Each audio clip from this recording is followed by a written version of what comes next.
Tuwing may tensyon o gera, kagaya ng nangyayari ngayon sa US at saka Iran, isa sa mga pinaka naapektuhan pagdating dyan is yun nga, yung supply ng langis. Kapag nagiging unstable ang global oil supply, tumataas yung presyo ng fuel at ramdam to ng halos lahat ng mga bansa.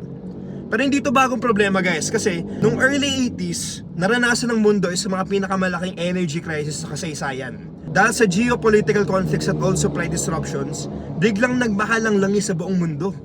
Maraming bansa nagkaroon ng fuel shortages at ang industriya ng transportation, engineering ay napilit na maghanap ng paraan para gawing mas efficient ang paggamit ng enerhiya.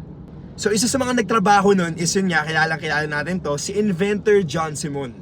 So nung na-invento niya yung Per-2 ornamental treatment, yun nga guys, grabe talaga, sobrang naging malaking impact niya nung times na yun. Dahil ang ginagawa po ng Per-2 ornamental treatment natin is yun nga, mas nakakatipid tayo sa gas, and at the same time, yung oil change interval natin guys, mas tatagal pag gamit natin to. Speaking of Per-2 guys, this March 27, malapit na, grabe talaga.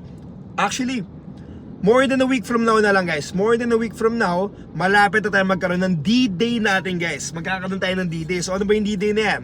So guys, this March 27, magkakaroon po tayo ng D-Day sa Per-2 and ang best part pa dito is yun nga, marami tayong mga sulit sales. Tsaka yun nga guys, mga pa-freebies natin for this day. At ang best part pa, sobrang mura na mga prices natin guys pag nag-order kayo sa TikTok live natin. So yun guys, samahan niyo po kami this March 27, simula 12 PM up to 11 PM guys. Magkakaroon po tayo ng March 27 na D-Day natin. Gusto po namin kayo makasama and kita-kits tayo dyan guys. Set up your calendar right now na.